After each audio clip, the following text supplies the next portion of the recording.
Mari kita berdoa sekali lagi sebelum kita merenungkan firman Tuhan. Tuhan, terima kasih untuk satu kesempatan lagi yang Tuhan berikan kepada kami untuk sama-sama beribadah kepada Tuhan, memuji nama Tuhan, dan kami akan sama-sama belajar firman-Mu.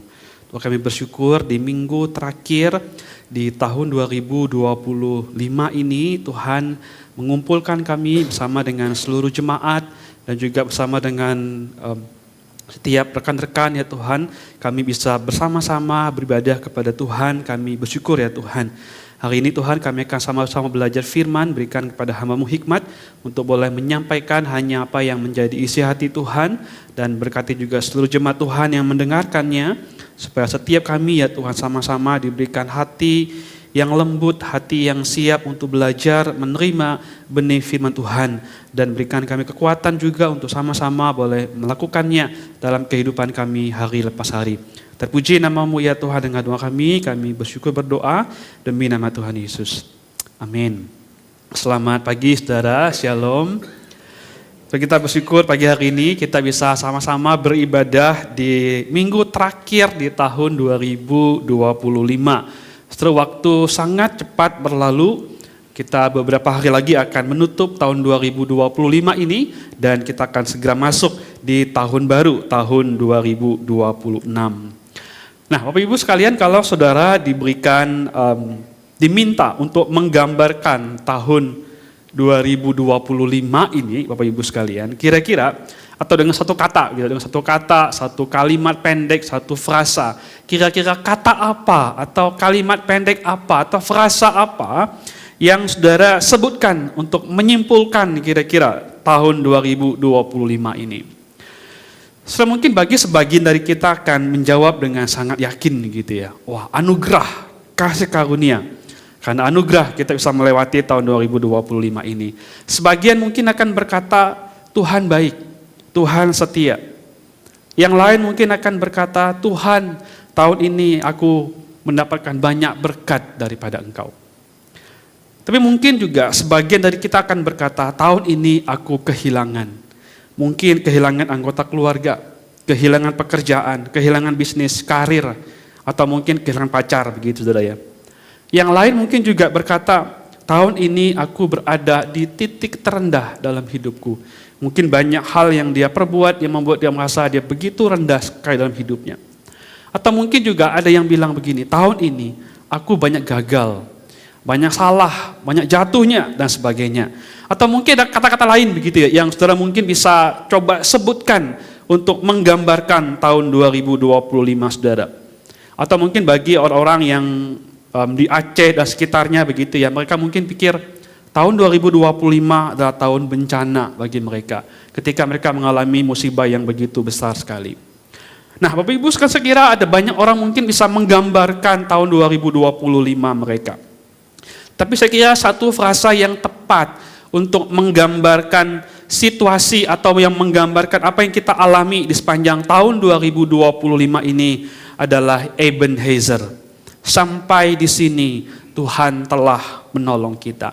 Saudara, apapun situasi hidup kita saat ini, apapun yang terjadi dalam hidup kita di sepanjang hidup kita begitu, saya percaya semua karena Tuhan yang memimpin dan menolong kita sampai dengan saat ini. Maka kita bisa berkata, Ebenezer, sampai di sini Tuhan telah menolong kita. Saudara, hari ini saya mau mengajak kita untuk melihat beberapa bagian Alkitab dari 1 Samuel pasal yang keempat sampai dengan pasal yang ketujuh. Ada 4 pasal, tapi kita tidak akan baca ke semua pasal ini, kita hanya akan melihat beberapa bagian saja. Kalau kita melihat pasal yang keempat sampai dengan pasal yang keenam, kita menemukan bahwa di situ menceritakan tentang tabut Allah atau tabut Tuhan. Ada 3 pasal atau bahkan 4 pasal yang sangat panjang sekali menceritakan tentang tabut Allah. Terus pasal yang keempat kita menemukan bahwa ada peperangan yang terjadi antara orang Israel dengan orang Filistin di sebuah tempat yang bernama Ebenezer. Namun sayangnya pertempuran itu dimenangkan oleh orang-orang Filistin. Sedangkan orang-orang Israel mereka harus terpukul kalah dan ada 30.000 orang Israel itu tewas dalam peperangan itu, termasuk kedua anak-anak Imam Eli, yaitu Hofni dan Pinehas. Tetapi bukan hanya mereka kalah berperang, banyak yang tewas, tetapi tabut Allah itu dirampas atau diambil oleh orang-orang Filistin. Nah, perhatikan bagaimana respon daripada Imam Eli ketika dia mendapat berita bahwa tabut Allah itu dirampas oleh orang-orang Filistin. Mari kita lihat pasal yang keempat, ayat yang ke-16 sampai yang ke-18. Demikian firman Tuhan. Kata orang itu kepada Eli, "Akulah yang datang dari medan pertempuran. Baru saja aku lari dari medan pertempuran." Tanya Eli, "Apa yang sudah terjadi, anakku?" Jawab pembawa kabar itu, "Orang Israel lari dari hadapan orang Filistin dan umat menderita kekalahan besar. Kedua anakmu, Hofni dan Pinehas pun tewas dan tabut Allah sudah dirampas." Perhatikan ayat ke-18. Ketika tabut Allah disebut, Eli jatuh terjengkang dari kursi di sisi pintu gerbang. Lehernya patah dan ia mati. Sebab ia sudah tua dan badannya gemuk. Ia memerintah sebagai hakim atas orang Israel selama 40 tahun. Jadi kita nggak tahu apa yang sebetulnya terjadi begitu ya. Tetapi ayat 18 memberitahu kita bahwa mendengar kabar bahwa tabut Allah itu dirampas oleh orang-orang Filistin, Imam Eli jatuh dari kursinya lalu mati begitu. Mungkin dia begitu kaget sekali mendengar bahwa tabut Allah itu dirampas sehingga kemudian dia syok, lalu kemudian dia jatuh dan dia mati begitu. Yang kedua, perhatikan juga respon daripada menantu daripada Imam Eli, yaitu istri daripada Pinehas. Setelah menantu daripada Eli ini sedang mengandung besar pada waktu itu, dan ketika anaknya lahir, dia memberi nama kepada anaknya Ikabod, yang berarti kemuliaan telah meninggalkan Israel, sebab tabut Allah sudah dirampas. So di dalam ayat yang dengan pasal yang keempat, ayat yang ke-41. Kedua kisah ini memberitahukan kepada kita bahwa betapa pentingnya tabut Allah itu bagi orang Israel. Bagi mereka, tabut Allah itu adalah simbol daripada kehadiran Allah di tengah umatnya dan simbol kehadiran firman Tuhan di tengah-tengah umatnya. So di dalam tabut Allah itu berisikan ada 2 loh batu yang bertuliskan 10 perintah Tuhan yang diberikan kepada Musa di Gunung Sinai. Ini bukan sekedar tulisan tentang perintah Allah, tetapi juga simbol kehadiran Allah dan firman-Nya. Maka di mana tabut Allah itu berada, disitulah Allah hadir. Di mana tabut Allah itu berada, disitulah firman-Nya hadir menuntun umatnya. Maka tabut Allah itu sangat penting dan begitu vital dalam kehidupan orang-orang Israel pada waktu itu. Lalu perhatikan apa yang kemudian Allah lakukan kepada orang-orang Filistin yang merampas tabut Allah itu. So perhatikan pasal yang kelima, ayat pertama hingga ayat yang kelima. So menyebutkan bahwa ketika orang-orang Filistin membawa tabut Allah itu ke Asdod, dan mereka meletakkan tabut itu di dalam kuil Dagon dan menempatkannya di sisi patung Dagon. Begitu. Maka keesokan harinya mereka melihat patung Dagon itu terjatuh dengan mukanya ke tanah dan kepalanya terlepas dan kedua telapak tangannya juga terpenggal. Dan patung itu jatuh atau mukanya di depan tabut Tuhan. So ini menunjukkan bahwa dewa Dagon itu dikalahkan atau dihancurkan oleh Allah begitu. Dagon merupakan kepala atau pemimpin daripada dewa-dewa yang disembah oleh orang-orang Filistin. Dewa yang selama ini mereka anggap paling kuat, yang paling tinggi, paling hebat, paling berkuasa, tunduk di hadapan Allah bangsa Israel. Tetapi Bapak Ibu, bukan hanya itu yang Tuhan perbuat kepada orang-orang Filistin. Bukan hanya menghancurkan patung Dagon mereka.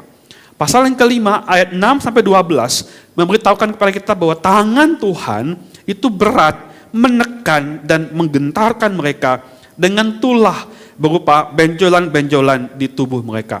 Semua kota-kota orang Filistin seperti Asdod Gaza, Gad, Ekron, Askelon. Semua itu tanpa terkecuali penduduknya itu kena tulah dari Tuhan berupa benjol-benjolan di tubuh mereka, dari anak-anak hingga orang dewasa. Terus seperti apa sih benjolan-benjolan yang dimaksud? Beberapa terjemahan menyebutkan ini seperti tumor, begitu ya, bengkak-bengkak di tubuh-tubuh, di seluruh tubuh begitu. Dan ini berdampak parah hingga menyebabkan kematian massal, begitu. Dibayangkan penduduk-penduduk orang Filistin itu kena tulah dari Tuhan karena tabut Allah itu dirampas oleh mereka. Maka saking gak tahannya orang-orang Filistin karena tulah yang Tuhan berikan kepada mereka, bahkan dewa-dewa mereka pun juga direndahkan dan dihancurkan oleh Tuhan, maka para raja-raja orang Filistin berkumpul, mereka berunding untuk mengembalikan tabut Tuhan itu ke daerah orang Israel. Maka di pasal yang ke-6 kita menemukan proses pengembalian tabut Tuhan kepada bangsa Israel. Mari kita perhatikan di pasal yang ke-6 ayat yang ke-13, Saudara. Berkata begini, penduduk Bet-Semes sedang menuai gandum di lembah. Ketika mereka melayangkan mata, tampaklah kepada mereka tabut itu. Lalu mereka bersukacita melihatnya. Lalu ketika tabut Allah itu dikembalikan oleh orang-orang Filistin, menaiki 2 ekor lembu begitu ya, lalu sampai di daerah orang Israel di sebuah ladang milik seseorang bernama Yosua, maka ketika orang-orang yang sedang menuai gandum itu melihat ada tabut Allah itu dikembalikan kepada mereka, maka begitu sukacitalah hati mereka, sangat bersukacita. Mereka bahkan mempersembahkan korban kepada Allah. Mereka memanggil orang-orang Lewi untuk menurunkan tabut Allah dari lembu itu dan dibawa ke rumah seorang yang bernama Abinadab di Kiryat Yearim. Dan disitulah kemudian tabut Allah itu tinggal untuk waktu yang cukup lama, yaitu 20 tahun. Sudah perhatikan apa yang bangsa Israel lakukan ketika mereka kehilangan tabut Allah itu tadi. Setelah waktu Imam Eli mendengar berita itu, dia kagetnya luar biasa, lalu terjatuh dan kemudian dia mati. Menantunya juga, istri daripada Pinehas, memberi nama anaknya Ikabod, yang berarti kemuliaan Allah telah meninggalkan kita sebab tabut Allah telah dirampas. Semua ini menunjukkan betapa berdukanya mereka karena kehilangan tabut Allah. Tapi saya kira bukan hanya mereka, bahkan seluruh orang Israel. Mereka pun juga merasakan duka cita yang sama karena kehilangan tabut Allah, simbol kehadiran Allah di tengah-tengah umatnya. Seluruh orang Israel merasakan hal yang sama. Mereka berduka, mereka menangis mungkin karena tabut Allah itu dirampas dari mereka. Maka ketika mereka melihat bahwa tabut Allah dikembalikan kepada mereka, yang dulunya mereka berduka cita, mereka bersuka cita luar biasa, karena akhirnya tabut Allah itu kembali kepada mereka. Mereka mempersembahkan korban kepada Allah, menunjukkan betapa mereka bersyukur karena karena tabut Allah telah kembali kepada mereka. Dan artinya apa? Tuhan sekarang hadir kembali di tengah-tengah mereka. Dan perhatikan juga apa yang Tuhan perbuat kepada orang-orang Filistin. Justru Allah menghancurkan dewa Dagon mereka. Allah menulahi mereka dengan benjolan-benjolan sehingga banyak orang-orang Filistin yang mati. Allah seakan melakukan semua ini supaya tabut Allah itu dikembalikan lagi ke daerah orang Israel. Allah seakan-akan berbuat semua itu supaya apa? Supaya tabut Allah dikembalikan kepada orang Israel dan dia dapat hadir kembali di tengah-tengah umat Israel. Terus kisah ini menunjukkan pada kita tentang bagaimana Allah sudah peduli kepada umatnya yang hidup tanpa kehadirannya. Sekali lagi, tabut Allah, simbol kehadiran Allah. Ketika tabut itu enggak ada, maka tidak ada kehadiran Allah di tengah-tengah umatnya. Sama ketika Allah sedemikian rupa menunjukkan bahwa dia ingin sekali, dia peduli kepada umatnya, dia mau hidup di tengah-tengah umatnya. Setelah Allah melakukan semua itu agar dia dapat tinggal kembali bersama-sama dengan umatnya, supaya umatnya dapat datang kepada dia dan menemukan dia. Allah melakukan semua itu agar umat tidak kehilangan arah. Ada firman, ada Taurat Tuhan, ada hukum Tuhan yang menuntun kehidupan mereka sebagai umatnya. Seluruh Allah melakukan semua itu supaya melalui tabut itu kehadirannya nyata di tengah-tengah umatnya. Allah rindu tinggal dengan umatnya. Allah rindu bersama-sama dengan umatnya. Bayangkan betapa Allah seperti itu kepada orang Israel. Dia ingin sekali ada di tengah-tengah umatnya. Tapi perhatikan sekalian, ketika penulis menyebutkan tentang waktu tabut Allah itu di daerah orang Filistin dan di daerah orang Israel. Pasal yang ke-6 ayat 1 menyebutkan bahwa tabut Allah itu di daerah orang-orang Filistin itu selama 7 bulan, hanya 7 bulan. Dan selama 7 bulan itu kemudian Allah melakukan berbagai tekanan yang hebat kepada orang Filistin. Allah menghancurkan dewa Dagon mereka. Allah menulahi mereka dengan benjolan-benjolan. Seakan Allah ingin menyebutkan bahwa dia tidak tahan dan tidak ingin di sana tinggal di tengah-tengah orang Filistin. Jauh dari umatnya. Tetapi Allah ingin kembali dekat dengan umatnya. Nah, perhatikan saudara, ayat pasal yang ke-7, ayat yang kedua menyebutkan bahwa tabut Allah itu ada di Kiryat Yearim atau di daerah orang Israel selama 20 tahun lamanya. Dan selama 20 tahun itu Allah seakan-akan tidak berbuat apa-apa kepada orang Israel. Allah tidak menghukum mereka, Allah tidak menghajar mereka, Allah pun juga tidak menghancurkan mereka. Padahal orang-orang Israel tidak lebih baik daripada orang-orang Filistin. Sebetulnya orang-orang Israel juga sama buruknya dengan orang-orang Filistin.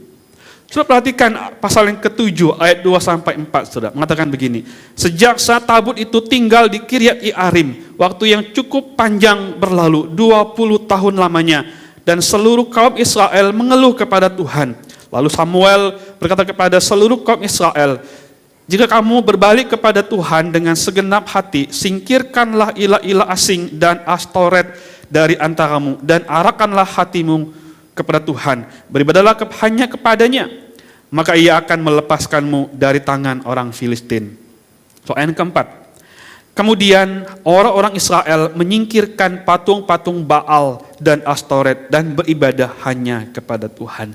Setelah beberapa ayat ini memberitahukan kepada kita bahwa setelah tabut Allah itu dikembalikan kepada orang Israel, mereka bersuka cita sebentar, mereka mempersembahkan korban kepada Allah sebentar, tetapi kemudian mereka kembali menduakan Allah dengan beribadah kepada ilah-ilah asing, seperti Baal dan Astoret. Sungguh ironis bukan? Tadinya mereka begitu berduka cita, mereka kehilangan daripada tabut Allah kena dirampas oleh orang-orang Filistin. Mereka berduka karena kemuliaan Allah telah meninggalkan mereka. Tetapi setelah tabut itu kembali kepada mereka, mereka menerima dengan sukacita sebentar, tapi kemudian mereka hidup berpaling dari Allah, beribadah kepada ilah-ilah asing. Mereka cuma sesaat mereka bersukacita, lalu berikutnya mereka sama dengan orang-orang Filistin, beribadah kepada Allah dan juga menyembah ilah-ilah yang lain. Tetapi kita melihat, meski demikian, meski bangsa Israel memperlakukan Allah seperti itu, saudara, mereka menduakan Allah dengan ilah-ilah asing, menyembah Baal, menyembah Astoret. Saudara, Allah tidak menghukum bangsa Israel seperti dia menghukum orang-orang Filistin dengan tulah. Selama 20 tahun itu, Allah sabar dengan ketidaksetiaan Israel. Saudara, Allah bermurah hati dengan tidak menghukum mereka. Allah bahkan menanti mereka untuk kembali kepadanya, beribadah kepadanya. Sangat berbeda dengan apa yang Allah perbuat kepada orang-orang Filistin. Saudara, apakah orang-orang Israel lebih baik daripada orang Filistin, sehingga Allah kemudian tidak menghukum mereka? Sama sekali tidak, saudara. Mereka sama buruknya, sama jahatnya, sama menduakan Tuhan. Sama seperti orang-orang Filistin yang menyembah kepada banyak ilah atau banyak dewa itu. Tetapi Allah memilih tetap mencintai, mengasihi, bermurah hati kepada bangsa Israel karena mereka adalah umatnya. Bapak Ibu sekalian, saya percaya hal yang sama. juga sebetulnya Tuhan lakukan bagi kita. Saudara, Allah sebetulnya begitu sabar dengan kita. Allah begitu murah hati kepada setiap kita. Allah tidak menghukum kita karena setiap dosa yang kita perbuat. Bahkan Dia rindu untuk dekat dengan kita, hadir di tengah-tengah kita. Orang-orang yang sebetulnya nggak layak untuk Tuhan hadir di tengah-tengah kita. Kita nggak setia, selalu menduakan Dia. Tetapi Allah mengasihi kita. Allah bahkan mau tetap tinggal di dalam hidup setiap kita. Saudara sekalian, kita adalah orang-orang yang seringkali menduakan Tuhan, bukan? Dalam hidup kita. So, kita seringkali lebih mencintai uang daripada Tuhan. Kita seringkali lebih mencintai mungkin pasangan kita, anak-anak kita, lebih dari kita mencintai Tuhan. Kita lebih mencintai harta kita, lebih daripada kita mencintai Tuhan. Kita lebih mencintai karir kita, lebih dari kita mencintai Tuhan. Kita lebih mencintai harga diri kita, daripada kita mencintai Tuhan. Kita lebih mengasihi kenyamanan hidup kita, diri kita, daripada kita mengasihi Tuhan. Kita lebih mencintai kenikmatan dunia yang sementara ini, ketimbang kita mencintai Allah yang kekal itu. Tapi meskipun demikian, meski Allah tahu bahwa kita sering menduakan Dia, kita sering mencintai yang lain bukan Dia, tapi Allah tetap memilih mengasihi kita. Allah tidak menghukum kita, bahkan Dia menanti kita untuk kembali kepada Dia. Semua kita perlu mengingat hal ini, Bapak Ibu sekalian. Sebelum Allah melakukan apa-apa bagi kita, memberi berkat-berkatnya pada kita, pertama-tama Allah tidak melakukan apa-apa kepada kita, yaitu hukumannya. Terus kita bersyukur pertama-tama bukan karena semua berkat yang Tuhan berikan kepada kita. Betul bahwa Tuhan memberkati hidup kita, menyertai kita, memelihara kita, memberkati usaha, pekerjaan, kesehatan kita, family kita. Betul Allah memberkati kita begitu limpah. Tapi pertama-tama yang kita perlu syukuri adalah bahwa Allah tidak menghukum kita karena dosa-dosa kita. So, Allah begitu sabar kepada kita, bukan? Allah begitu mengasihi kita. So, maka ketika kita memahami kata Ebenezer, sampai di sini Tuhan sudah menolong kita. Saudara, Allah menolong kita dengan cara Dia tidak menghukum kita karena dosa-dosa kita. Saudara, kalau Allah tidak menolong kita dengan cara menahan murkanya terhadap kita, oleh karena pelanggaran dan dosa-dosa kita, maka habislah hidup kita. Enggak seorang pun dari kita yang dapat bertahan di dalam penghakiman Allah karena dosa. Kalau Allah tidak menahannya, maka habislah hidup setiap kita. Tapi Allah memilih untuk menolong kita, menahan murkanya untuk tidak menghukum kita yang sering gak setia, yang sering gak taat, yang sering menduakan Tuhan dalam seluruh hidup kita. Tetapi yang menarik Allah, Bapak Ibu, bukan hanya tidak menghukum orang-orang Israel, meskipun mereka mengabaikan tabut Allah, kehadiran Allah di tengah-tengah mereka, serta menduakan Tuhan dengan ilah-ilah asing. Tetapi Allah juga menunjukkan kasih setianya dengan cara memberi kesempatan bagi orang-orang Israel untuk kembali dan bertobat kepada Allah.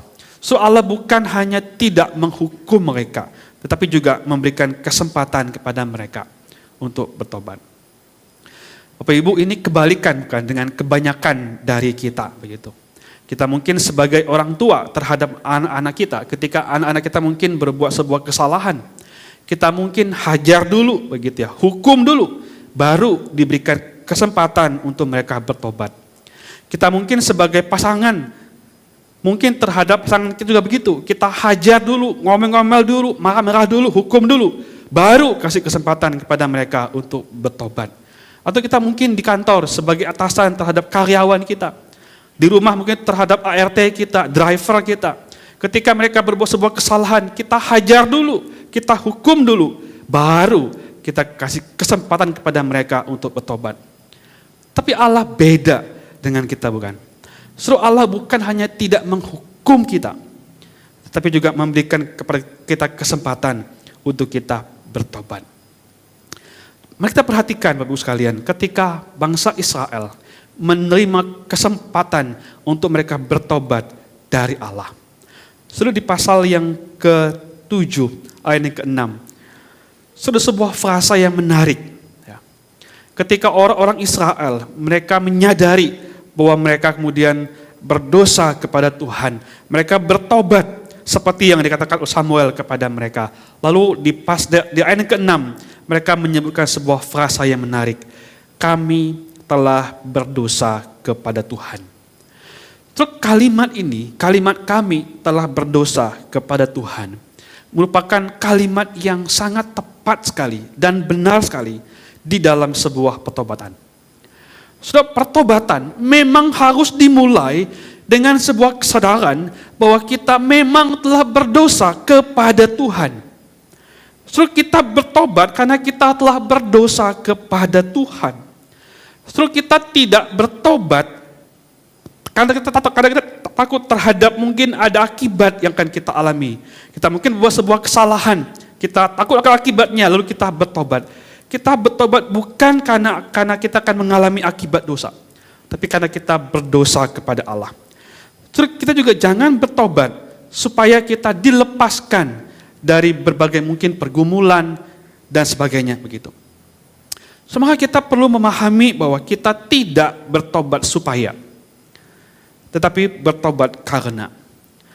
Terus kita tidak bertobat supaya kita diberkati Tuhan, supaya nggak dihukum Tuhan, supaya Tuhan lebih sayang kepada kita, supaya kita terlihat lebih rohani, supaya kita terlihat lebih rendah hati karena kita mau bertobat.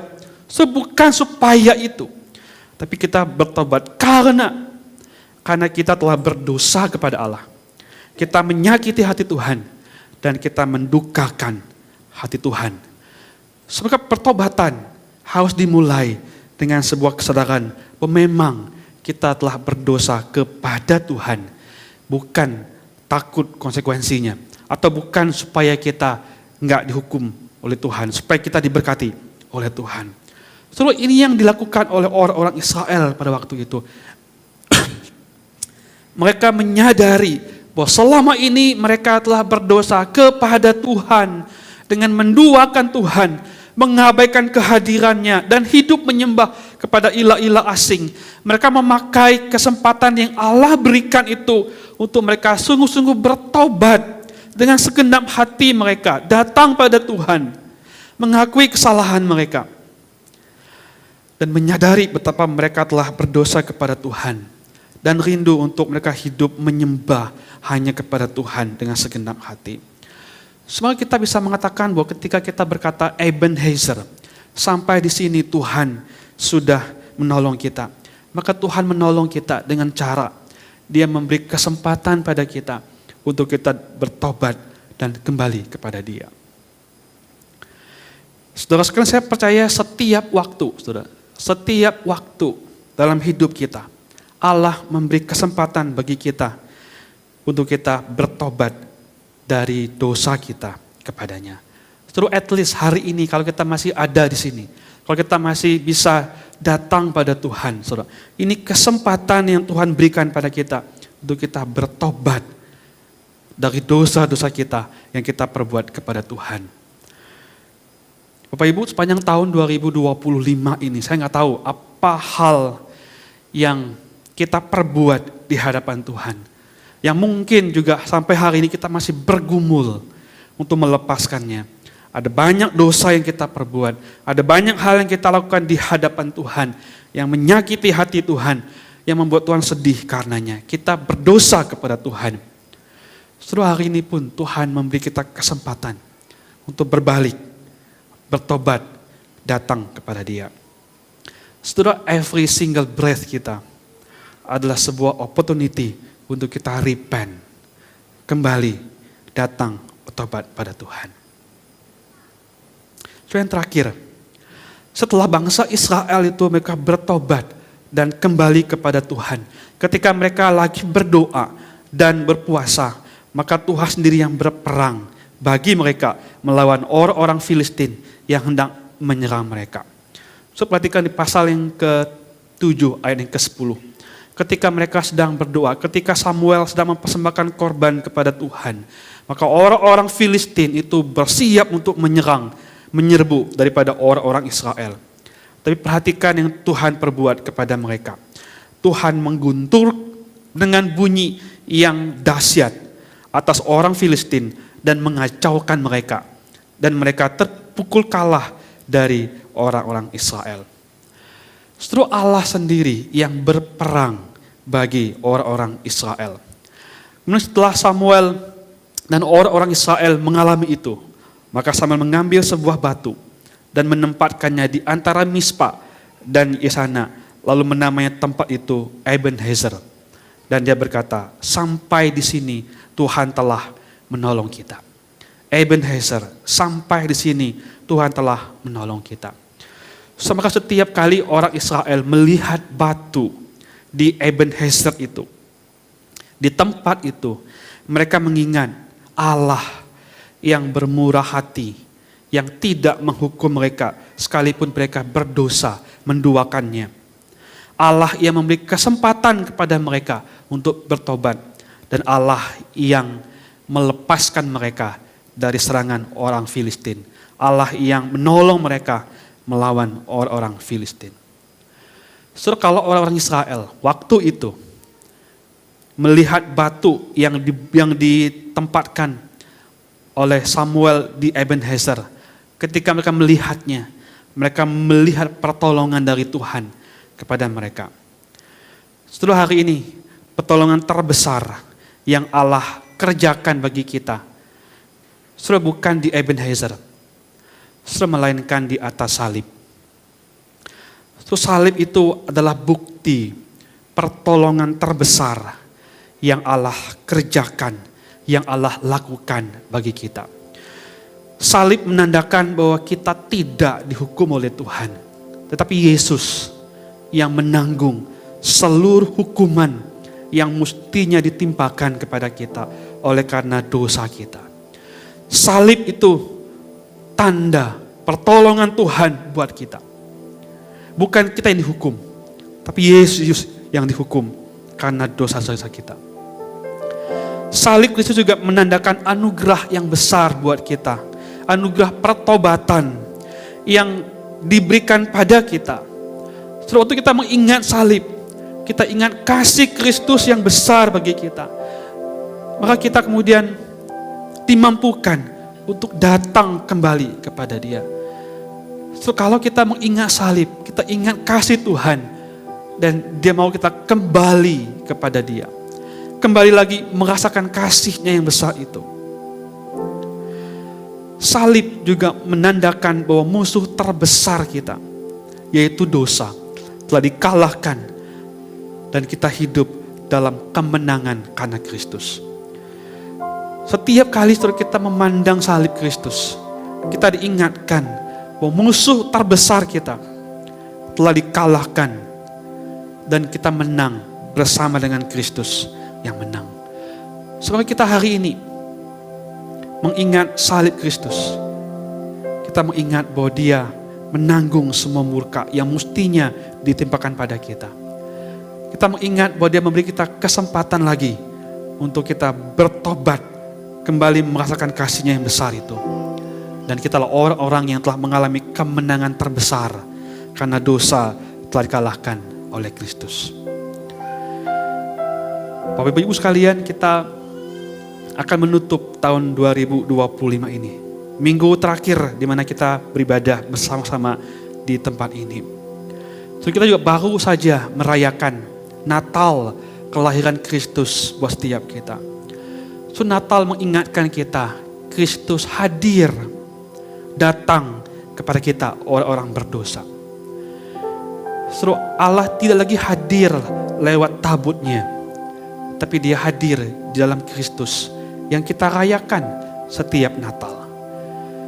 Sebetapa kita bersyukur sekali, Allah yang kekal itu, Allah yang mulia dari surga sekalian, mau datang ke dunia ini, hadir bersama dengan kita, datang kepada kita, orang-orang yang sama sekali gak layak sebetulnya untuk Tuhan hadir.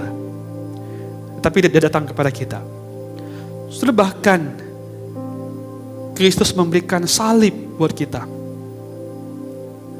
supaya kita tidak lagi mendapat murka Allah karena dosa kita. Semoga kita bisa berkata, Ebenezer, sampai di sini Tuhan sudah menolong kita. Tuhan telah memberikan yang terbaik pada kita, melepaskan kita dari maut yang mestinya kita alami. Sudah biarlah kita kembali diingatkan akan karya Kristus bagi setiap kita. Sudah, amin.